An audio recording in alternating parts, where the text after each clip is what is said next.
Hello, everyone, and welcome to the chapter on social class. And kind of clarify a couple of things, and people, generally speaking, they know, oh, yeah, social class means money, and it does.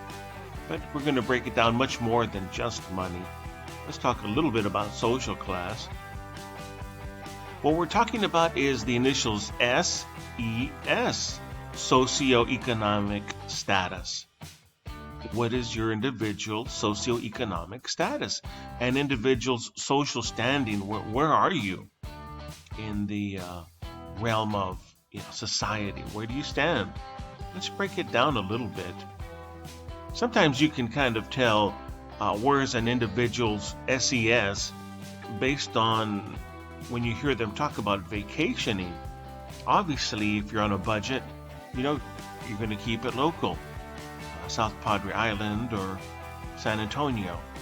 But if your budget is much more expansive, it'll be different vacationing spots. One of the very first places I went on vacation when I started working at the college was to the Bahamas. And as I was walking on a pier at the Bahamas, I saw that this man owned a boat, and I thought, wow, what a great thing to own a boat. And then we kept walking down the pier, and I saw this other man had a boat, and within his boat he had a jet ski. And I go, wow, that's a really nice thing to have, a boat and then have a jet ski on it. Obviously, as I continued walking down the pier, we kept increasing the SES of each individual, because then as we kept walking down the pier, then we saw a boat with another boat on it. And I thought, wow, now that's a higher SES, having a boat, and then you can lower another boat. And then we kept walking down the pier, and then we saw basically a yacht with a helicopter. The SES kept improving as we walked down the pier. How do you measure social class? Well, we can break it down a couple of ways, and let's look at how do you actually measure social class. Well, let's define it first of all. Here's a definition. People with similar property, prestige, and power. Those are the three components of social class: property, prestige, and power. We're going to break those each individually. Let's start with property. Property is if you own any land or any buildings or maybe a lot of stocks.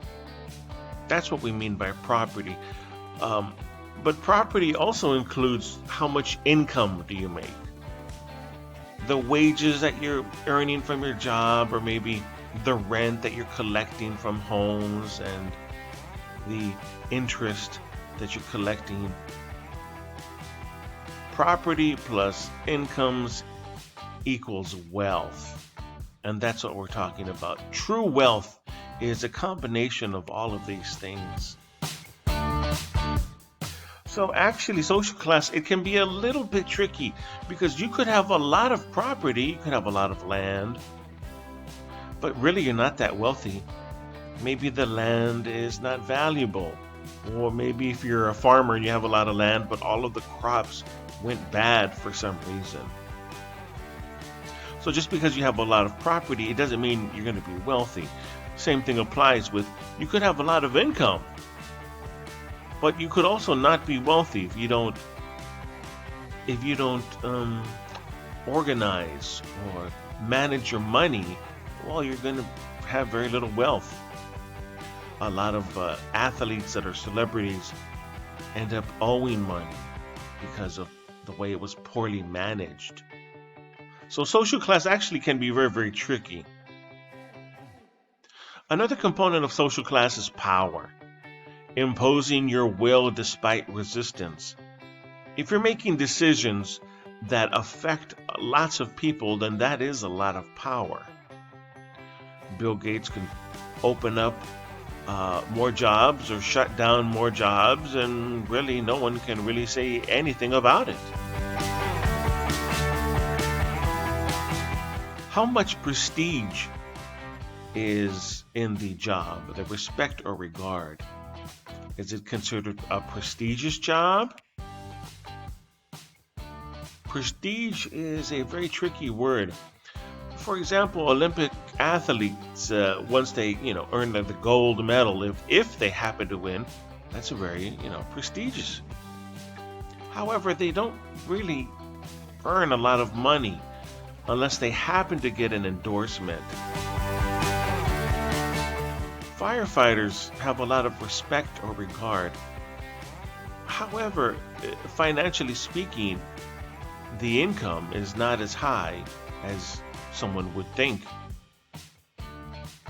Now, people that work in the oil fields make a lot of money. They do very well financially. But the prestige is rather low because it's considered manual labor and very physical. But financially, they are very well off. Same thing from a club owner. A club owner can make a lot of money. However, again, not very prestigious to most of society. Now, as we all go through life, we're trying to do what we call status attainment, the process of attaining a low or high status. And I think everyone is generally speaking trying to improve their status, trying to go from a low status to a high status.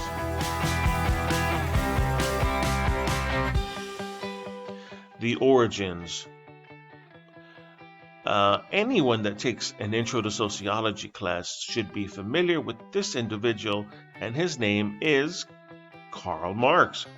Now, Karl Marx believed in a two-class system, and he also believed it's going to cause division. Because Karl Marx basically believed that you had the bourgeoisie, the owners of the factories, and then you had the owners, the proletariat. And he said that these two people eventually are going to go at odds with each other, and there's probably going to be an overthrow. Now, Karl Marx saw things very black and white, but things were broken down in time. For example, here we see Jerry Jones. He is the owner of the Dallas Cowboys, very wealthy. But this man right here, he owns his own hot dog stand. Both of these men are owners. However, one is a multi-millionaire. The other is not a multi-millionaire. However, he does own his own business, so it's not as black and white as Karl Marx would believe. Because here we have two examples of, hey, here's an owner, but he's not a multi-millionaire. Now, luckily, it was broken down into a little bit more categories by this gentleman, Max Weber. He's German, so the W is a V. Max Weber.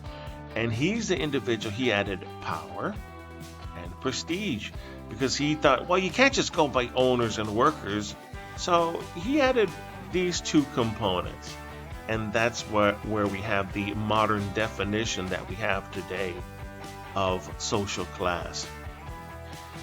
He believed, well, division, it's not only based on money, and he's right.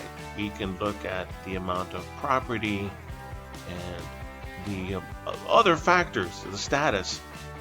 So we can thank Max Weber for the definition that we do have today.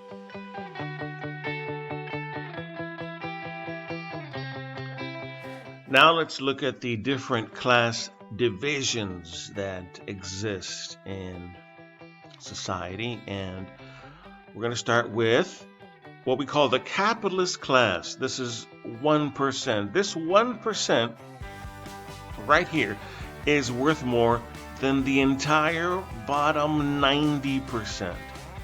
And these are generally people who have $1 million or more. When we're talking about the capitalist class, here's an example. And here we have the senator from Arizona. Now, when talking about John McCain, this is his wife, Cindy McCain. The late John McCain, he passed away a few years ago. But the Senator John McCain actually married Cindy McCain, and she was running her father's business, Anheuser-Busch, so she was very wealthy, and he was very wealthy as well from being a senator. And that leads us to dating. Now, the capitalist class, you would think that they have the largest dating pool. But one thing we need to know about the capitalist class is actually family is the biggest predictor of wealth, hence Cindy McCain inheriting her father's wealth.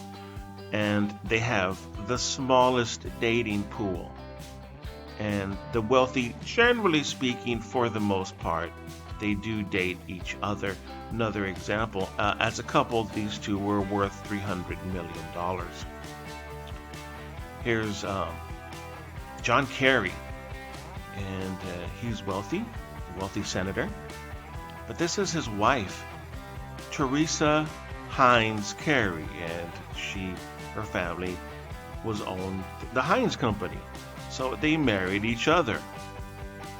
They're worth close to $1 billion.